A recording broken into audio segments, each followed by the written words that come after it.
Tinupok ng apoy ang wet market sa San Fernando City, La Union. Yan ang tinutukan live ni Jasmine Gabriel Galban. Jasmine?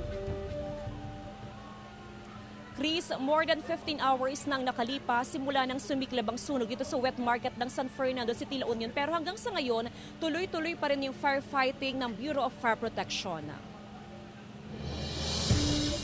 Mag-aalas 2 kaninang madaling araw nang tinupok ng apoy ang wet market ng San Fernando City, La Union. Mabilis ang pagkalat ng apoy. Natupok ang mga stall sa pamilihan, maging ang ilang mga paninda. Tumagal ng 5 oras bago naapula ang sunog. Hindi pa matukoy ng BFP ang dahilan ng sunog. Made of light materials kaya expected po talaga natin na madaling kumalat yung apoy. Doon po talaga tayo nahirapan yung sa pag-contain nung sunog ngayon. Umabot sa mahigit 1,000 na stalls ang tinupok ng apoy. Aabot naman sa mahigit 200 million pesos ang pinsala sa sunog. Nananawagan ng tulong ang mga apektadong negosyante. Talagang wala talaga. As in luto na.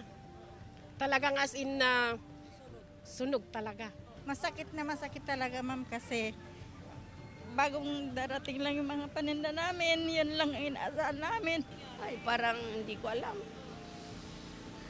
Yung mga iba, more than 1 million. Pansamantalang inilipat ang mga apektadong negosyante sa covered court ng Barangay Ilocano, Surat Norte.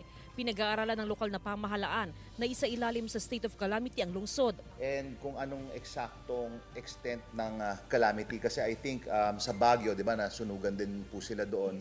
Ang na-identify nila is yung vicinity lang kung saan yung palengke. So, kaya po inaaral din po natin. Nakatakdang magpasa ng resolution ang sangguniang panlungsod para pansamantalang suspindihin ang pagbabayad ng cash tickets at magkaroon ng konsiderasyon sa renewal ng business permit sa mga apektadong negosyante.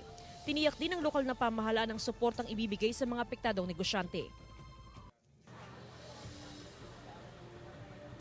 Chris, kaninang umaga nang ideklara ang fire out sa wet market. Ibig sabihin, kontrolado na yung sitwasyon sa nasunog na pamilihan. Bagamat ang aking sinasabi, tuloy-tuloy pa rin yung firefighting dahil sa mga oras nga na ito ay tuloy-tuloy yung mapping at yung overhauling na ginagawa ng mga fire personnel mula sa iba't ibang fire station. Actually, may mga fire truck pa from Bacnotan, meron pa tayo nakita from San Juan at San Fernando City dahil may mga pagkakataon, Chris, na may mga bahagi pa rin sa palengke ang nakikitaan ng apoy, kaya naman naka-standby pa rin talaga yung ating mga firefighter. At sa ngayon, Chris, hindi pa rin masimulan yung clearing operation sa loob ng pamilihan dahil sa mga oras na ito, hindi pa safe yung pagpunta doon sa loob ng pamilihan. Plus, ongoing pa rin talaga yung investigation until such time na hindi pa natatapos yung investigation ay hindi pa rin pwede yung clearing operation sa loob ng pamilihan. Pero sa paligid ng pamilihan ay nasimulan na simula kaninang umaga yung clearing operation. Chris? Maraming salamat, Jasmine Gabriel Galban.